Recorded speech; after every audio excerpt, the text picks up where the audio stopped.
I was never all that into Alvin and the Chipmunks as a kid. That's not to say I didn't watch the show, though.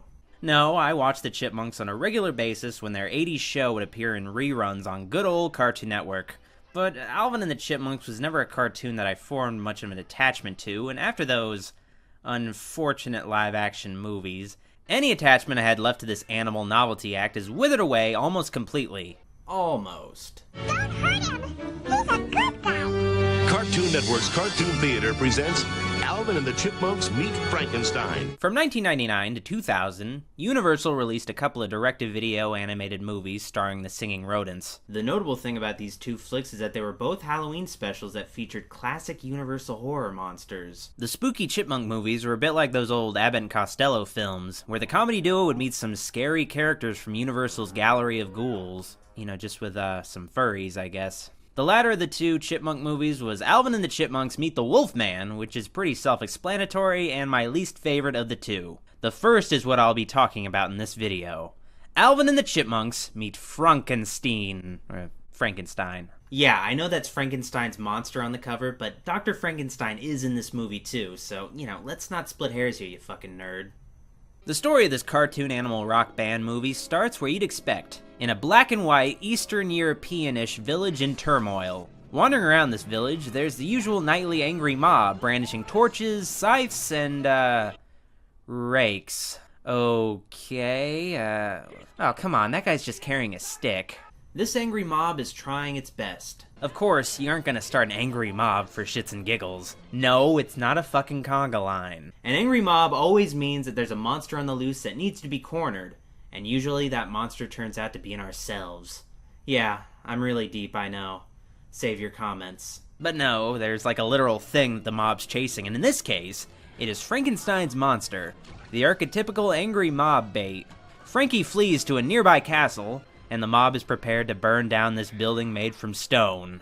I don't know, I think they're gonna have some trouble with that. The mob's about to have some fun before Ma calls him back home, when Dr. Frankenstein himself, who looks a lot like an elderly riffraff, emerges from the castle to tell the mob that they're dumb for thinking that there's actually an undead monster inside the castle. You think I created some monster from dead body parts I stole from the cemetery or something? No, we just thought that maybe. Ridiculous! Now show! The mob dissipates and Dr. Frankenstein meets up with the undead monster inside the castle. The doc realizes that there's too much heat in his 19th century looking village, so he decides that it's time to relocate somewhere else, where he can perform his strange, perverse experiments in peace. That place, of course, is Hollywood. Things don't make much sense right off the bat. The setting of this movie is a Hollywood amusement park called Majestic Movie Studios, and at this park, there's an attraction that is seemingly dedicated to the Frankenstein mythos, so Frankenstein must be a well-known figure in pop culture. Wait a minute, though. Dr. Frankenstein is real and supposedly well-known, but the angry mob that was onto him wasn't all that familiar with what he does. So how can Dr. Frankenstein be both a real-life, contemporary person that nobody has heard of, while at the same time having a theme park attraction about his life overseas? I don't know, this really bothered me as a kid. There's something wrong with me. The guy currently playing the Frankenstein monster in the park is incompetent, so he's demoted by a weaselly Hollywood producer named Mr. Yes Man. That's some, clever satire you got right there. Yes, man. Oh, you must be Dr. That is right. Ted Yes Man. Accent on the first syllable. Welcome to Majestic, Doctor. The faux Frankenstein monster turns out to be replaced by the real Dr. Frankenstein, which is kind of ironic, right? Right? You'd consider that irony, wouldn't you? Come on, I need your approval here. Ah, shit! I forgot this is an Alvin and the Chipmunks movie. The band's current gig is at the theme park. Yeah, the Chipmunks are really slumming it right now. It's only a matter of time before the band starts playing at county fairs to pay for their adoptive father Dave's cocaine habit. David's lifestyle doesn't come cheap, kids. After a successful show that results in frightening a child, Alvin, Simon, and, the green one wander around the park on their downtime, but this theme park's map is pretty damn useless. I mean, it's just a white void with some cartoon buildings drawn on. So it goes without saying that these gentrified woodland creatures become lost. Don't worry, Theodore. So we're locked in overnight. What's the worst that can happen? In their attempt to find the exit, the Chipmunks witness an old man shooting lightning into a pile of hastily sewn together human body parts. This would be a horribly traumatizing thing for a child to witness in real life, but because it's a cartoon, it's only mildly upsetting. Dr. F discovers the Chipmunks witnessing his crime against nature, and goes into an orgasmic rage, setting his newly awakened monster upon the trio of rodents. Hurry, before they bring others! The band of Chipmunks manages to avoid the same fate as Maria by fucking around in a roller coaster, and they eventually return home to their beloved Dave. What's this, though? The Frankenstein monster has hunted the Chipmunks down, no doubt planning to brutally slaughter the Seville family in their sleep, possibly making a crude hat out of David's head. No, Theodore actually befriends the monster? You came all this way just to get him back to me? Wait a second, the Frankenstein monster is just a misunderstood soul that wants to be loved?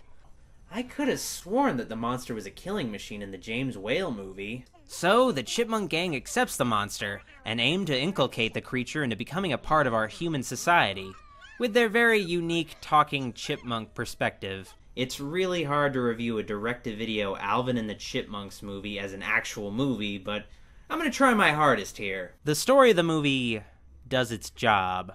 The flick was clearly a platform to introduce some new Halloween-themed Alvin and the Chipmunks songs, and also, as a Universal movie, it tried to promote the company's horror legacy. The movie succeeds at both of these goals. The Chipmunks unfortunately sing a few songs, and the Frankenstein stuff is featured heavily, though the monster isn't very important. The monster is just a side activity for the Chipmunks to do. The real endgame of the movie is to stop Dr. Frankenstein from violating corpses, and also to get Alvin and the Chipmunks to play at a big Hollywood premiere, so David may continue to let his boys express themselves creatively. Well, they can't be late. I give you my word. There's a lot of cutesy filler in this movie, but kids love cutesy filler. I mean, just look at the Minions. They got their own movie, and they're just cutesy filler. I shouldn't be watching movies like this, but I just am, okay? Don't judge me. I may not be all that into Alvin and his cohorts now, but I am interested in two things that the movie has. Frankenstein, of course, and theme parks. So I really dug Alvin and the Chipmunks Meet Frankenstein as a kid, and based off the fact that Fox is still making those friggin' live-action movies, I'm sure kids today will dig it too. Despite some cringing, I could get through this movie just fine today. It also really helps that this movie doesn't have the Chipettes in it. No joke, exposure to the Chipettes will seriously fuck up your children for life, and they might even start writing fan fiction someday. Anyway, back to the songs. They're not all that great to listen to, but that's only really because of the inherent gimmick of the band being chipmunks and having really high-pitched voices. The first song in the movie, Things Out There, could have been a fun, simple Halloween song for kids that adults could stand to hear, if it wasn't for those damn chipmunk voices.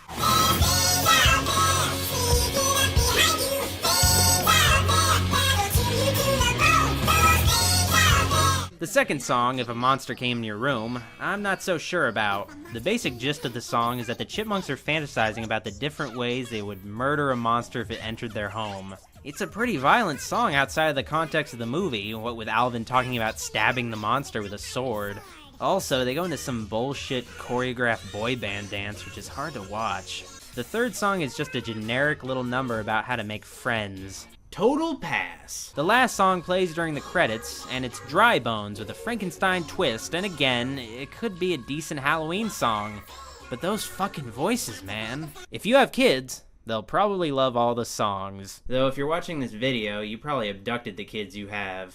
The movie gets a little satirical mileage out of its Hollywood theme park setting. Like, for instance, the tour guide in the park is a flamboyant wannabe actor, hoping that one of the park guests will be a producer that will discover him and whisk him away to a life of fame and fortune. Is anybody here a producer? Not even for cable? Well, okay. There's a lot of solid producer-oriented humor in this movie. I have you fired for this! Can't fire me. My uncle's a producer. This flick doesn't pull any punches at the Hollywood system. Have you ever seen a mindless zombie? Are you kidding? I live in Hollywood. Whoa, did Alvin just say what we were all thinking? Oh shit. The mascot of Majestic Movie Studios is a singing squirrel dressed like a film director named Sammy, who sings a repetitive song that you're supposed to be annoyed by. Sammy, Sammy, I'm a squirrel, squirrel, squirrel. Smartest little rodent in the world, world, world. I can do anything. Obviously, he's a parody of theme park mascots, but I couldn't help but notice a bit of irony with Sammy Squirrel.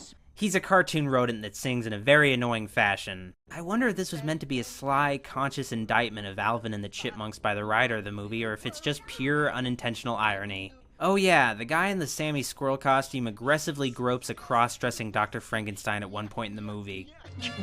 Let go of me, you disgusting... It's fucked up, yo.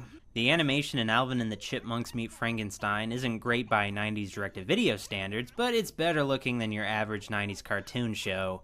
There is one jarring moment in the movie where the frame rate gets extremely slow, like they were trying to recreate slow motion in animation, but it just looks jerky. Other than that, the animation is serviceable, but not dazzling! The character designs are the real misstep with the movie's look. The Chipmunks and most of the main characters look fine, but a lot of the human characters look odd. Most of the people in this flick have big fat noses, giant cheeks, and huge chins. Then again, the movie does take place in the plastic surgery capital of the world. What's going on with Dave's hair, though? The bangs are huge. It looks like Butch Hartman designed the guy. Like Dave's gonna go ghost at any second. Is Dave wearing a piece or something? I mean, considering he used to look like this, he's probably been getting a lot of plastic surgery, but his hair isn't getting any fuller. Dave is a vain bastard. You're frustrated. I understand. I'm going to be talking about the ending of this movie, so if you really care about spoilers with a 20-year-old anthropomorphic animal rock band movie, just get the fuck out. The Chipmunks were able to civilize the monsters, so that's great, I guess. Unfortunately, Dr. Frankenstein catches wind of his old creation's treachery, so the Mad Doc kidnaps Alvin. It's up to Simon and Theodore, the lesser Chipmunks, to rescue Alvin with the help of their new friend Frankie, of course. Alvin's probably gonna die. The Doc restrains Alvin in order to have his way with the young chipmunk, force-feeding the boy some unknown liquid and then shocking him with 50,000 volts. Simon and the other one get Alvin out of Frankenstein's lair, but the chipmunk with a fetish for red clothing starts to, inflate. This sounds like the start of a really bad fanfiction, but Alvin then transforms into a cartoon version of himself. Well, Alvin was already a cartoon, but now he's an even cartoonier, in-your-face version of himself with the sole intent of creating chaos. What are you looking at, big boy?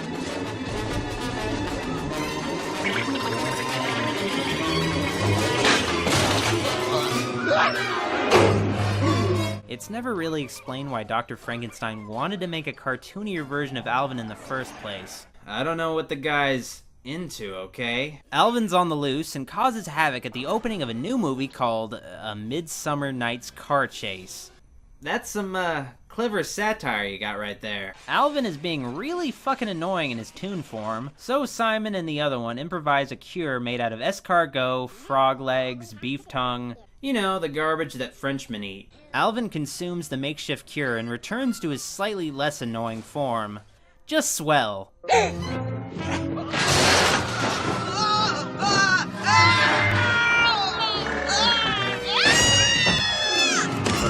The only thing left to do is for the Chipmunks to play his song, but Dr. Frankenstein is still up to his old tricks, disguised as Sammy Squirrel of all things. Luckily, Frankie shows up and thwarts his old master, tossing the doc into the mic that was booby-trapped. Frankie is a hero, but to the audience, he is a monster. This movie truly captures the tragedy of Frankenstein. It's so fucking weird. These liberal Hollywood movers and shakers swiftly pick up torches and are prepared to burn somebody alive that looks different. I mean, that's how it is in real life too, but it's still pretty damn weird.